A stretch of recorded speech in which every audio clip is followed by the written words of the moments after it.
घटनाएं चल रही हैं, तो क्या पूरा मामला और प्रशासन की तरफ से जो है वो क्या कर? देखिए, पिछले 20-25 दिन से पश्चिमी उत्तर प्रदेश में और हमारे जनपद में विशेषकर गढ़मुक्तेश्वर क्षेत्र से ड्रोन साइटिंग्स की अफवाहें और कुछ ड्रोन साइटिंग्स रिपोर्ट की गई हैं। इसकी वजह से जो हमारे गंगा के तटवर्ती क्षेत्र हैं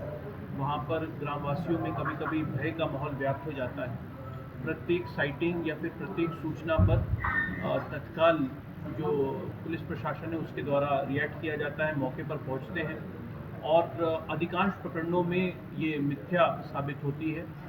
पुलिस द्वारा कार्रवाई करते हुए कुछ अवांछनीय तत्वों को पकड़ा भी गया है, जिनके द्वारा बच्चों के खिलौने या फिर कबूतर के पैर में एलईडी बांधकर उसको उड़ाकर भय व्याप्त करने की एक कुछ प्रयास की जानकारी सामने आई है। कॉन्फिडेंस बिल्डिंग मेजर के लिए हमने ग्राम स्तर पर जो अपनी ग्राम सुरक्षा टोलियां हैं उनको सजग कर दिया है।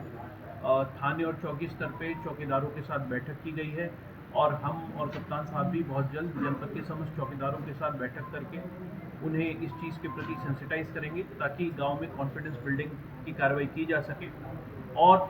ज़्यादा प्रोएक्टिव अप्रोच रखते हुए आज हमने धारा 163 के अंतर्गत ड्रोन उड़ाने को लेकर निषेधाज्ञा जारी की है। इसके अंतर्गत जनपद में किसी भी प्रकार के ड्रोन संचालन से पूर्व सक्षम स्तर से अनुमति लेना अनिवार्य कर दिया गया है और सोशल मीडिया, व्हाट्सएप ग्रुप आदि के माध्यम से ड्रोन के संबंध में अफवाह फैलाने वालों के विरुद्ध भी निषेधाज्ञा जारी की गई है। ऐसी स्थिति में अगर किसी के द्वारा ड्रोन साइटिंग, ड्रोन रिपोर्टिंग के विषय में कोई मिथ्यापूर्वक खबर चलाकर भय का वातावरण सृजित करने का प्रयास किया जाता है तो न केवल उनके विरुद्ध बल्कि उस व्हाट्सएप ग्रुप या फिर सोशल मीडिया पेज के एडमिन के विरुद्ध भी सख्त से सख्त कार्रवाई अमल में लाई जाएगी। इसके अलावा ड्रोन नियमावली के अंतर्गत भी जनपद को रेड जोन घोषित कर दिया गया है। तो सभी ड्रोन धारकों से यह भी अपील है कि जिनके पास भी ड्रोन है वो पहले तो अपना स्थानीय थाने पर रजिस्ट्रेशन कराएं और किसी भी प्रकार से ड्रोन संचालन से पूर्व स्थानीय थाने से अनुमति ज़रूर प्राप्त कर लें। हमें पूरा विश्वास है कि इन सब कार्रवाइयों के बाद ड्रोन साइटिंग्स और ड्रोन रिपोर्टिंग्स जो कि पिछले हफ्ते 10 दिन में जिनकी संख्या में गिरावट दर्ज हुई है वो पूर्णतः समाप्त हो सकेगी। सर, धार्मिक आयोजन और जितने भी हैं उनमें ड्रोन की जो है वो इस्तेमाल करते हैं स्टूडियो वाले, तो सबसे ज़्यादा उनको होगी, तो उनको किसी को भी आपने दिशा निर्देश किसी प्रकार का दिया गया? इस आदेश के माध्यम से समस्त जो हमारे ड्रोन धारक हैं, जितने भी ड्रोन ऑपरेटर्स हैं, वो ये आदेश सबके ऊपर लागू होता है, चाहे वो किसी प्रकार का शादी ब्याह का कवरेज हो या फिर कोई धार्मिक आयोजन है, वो अपने स्थानीय थाने में अपने ड्रोन का रजिस्ट्रेशन करा लें और स्थानीय थाने से अनुमति प्राप्त कर लें।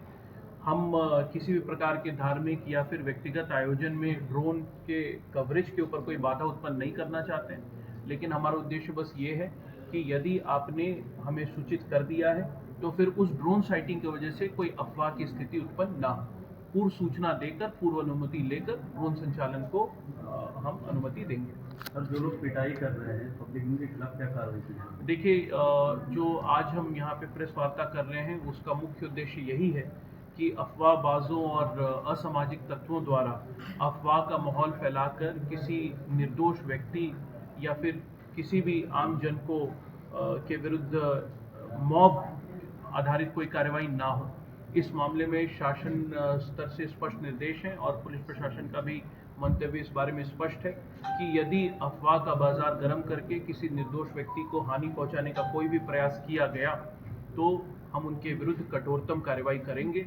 और कड़ी से कड़ी धाराएं लगाकर ये सुनिश्चित करेंगे कि भय के वातावरण का लाभ उठाकर किसी निर्दोष का किसी प्रकार से उत्पीड़न ना किया जाए। पूर्व में भी जहां पे इस प्रकार की घटनाएं अगर सूचना में आई हैं तो पुलिस के विरुद्ध, ऐसे अवांछनीय तत्वों के विरुद्ध कड़ी कार्रवाई अमल में लाई जा रही है।